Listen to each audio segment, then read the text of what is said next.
Hello and welcome to the Daily Comic and Collectible, episode 323.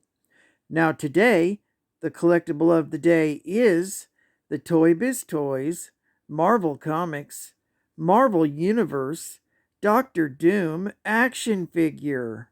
Employing the mysterious entity known as the Protector, the villainous Doctor Doom wages war against the X-Men. Stunning Wolverine with his powerful electrical blasts, Doctor Doom successfully breaches the X-Mansion's security system. But when the X-Man from the future, Bishop, arrives with help from the Avengers Iron Man, Doom and the Protector have met their match.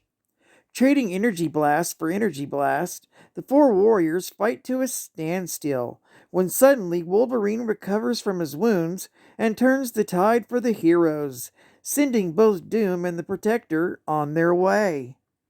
This 5-inch scale action figure is from Marvel Universe Collection. Doctor Doom is designed off the Marvel comic book character and is fully articulated for posing and display. Doom also comes equipped with shooting arm action. Just press the button on Doctor Doom's right shoulder to send his gauntlet hand flying into battle. Also comes with his Doom Ray Gun accessory, released in 1997 by Toybiz Toys. Now, the comic of the day is X-Men Classic, issue number 101, with a cover date of November 1994.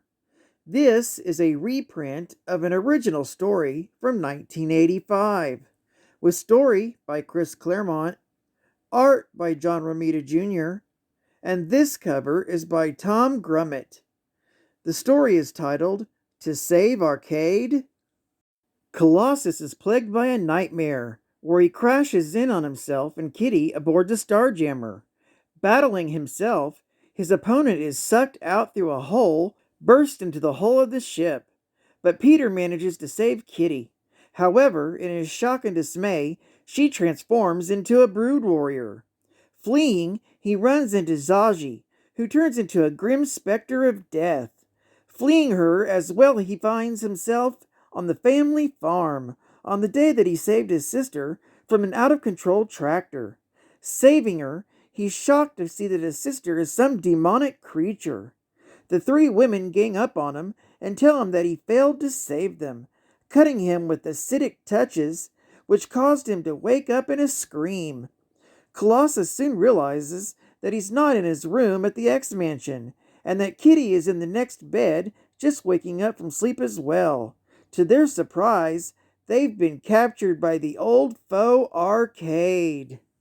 It's not long before Arcade has Shadowcat and Colossus sit down for a meal, when suddenly they are attacked by a Hunter-Seeker missile.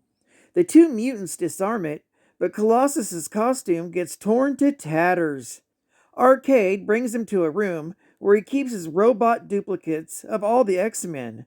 There, he explains to them that someone has put a contract out on his head, and he had captured both the X-Men to protect him and stop the killer before it's too late.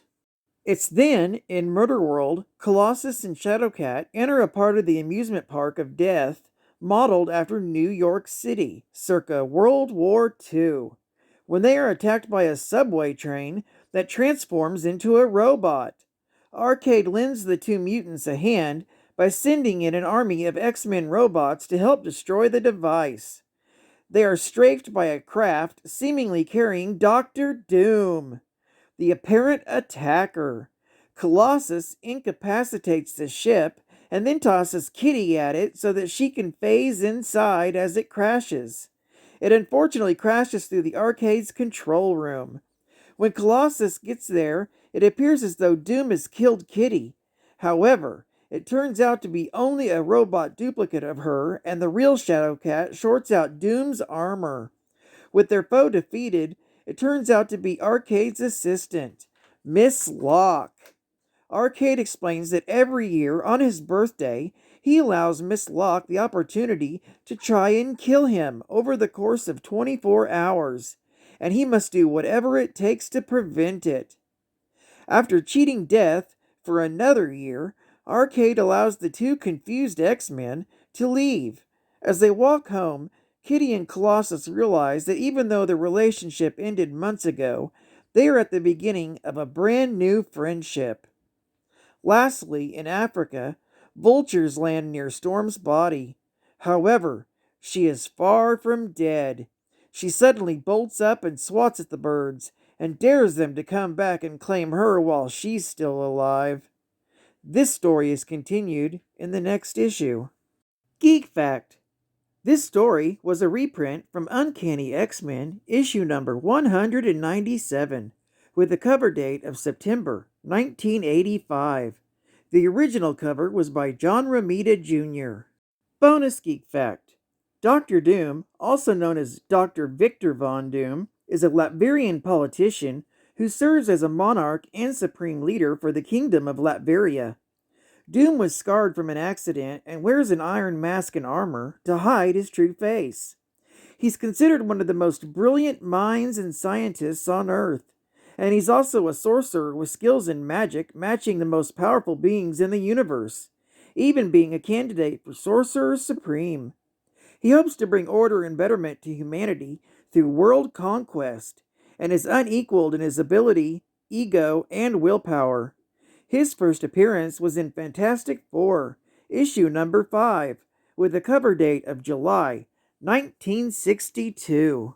Another bonus geek fact: Shadowcat, Kitty Pryde, or Catherine Pryde, is a Jewish mutant with a phasing ability that allows her to move through solid matter. She has been a well-loved X-Men member, but recently, Pryde had a drastic change in attitude. After moving to Krakoa, she was seemingly unable to interact with her island's functionalities.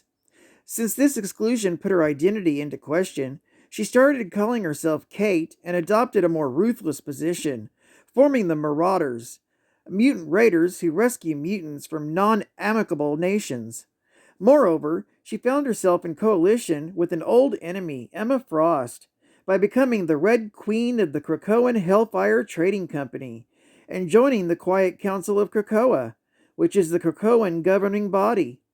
Shadowcat's first appearance was in X-Men issue number 129, with a cover date of January 1978.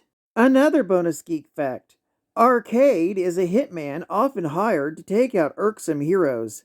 Despite his prowess in killing people, he refuses to kill them in regular ways, preferring to build giant death traps called murder worlds to kill them, enjoying the game itself more than the murder. Arcade's first appearance was in Marvel Team-Up, issue number 65, with the cover date of January 1978. And final geek fact: this issue was also the first appearance of Miss Locke, Arcade's main lackey. She was a devout follower of Arcade. Miss Locke and Arcade frequently played games where they attempted to kill each other. Although intended as a sadistic form of fun, they eventually went too far, and Arcade killed Locke in a fit of rage. Well, I'd like to thank you for joining me for another Daily Comic and Collectible, and I hope to see you again tomorrow. This is Cat Fan Comics Man, and I'll catch you on the flip. Over and out.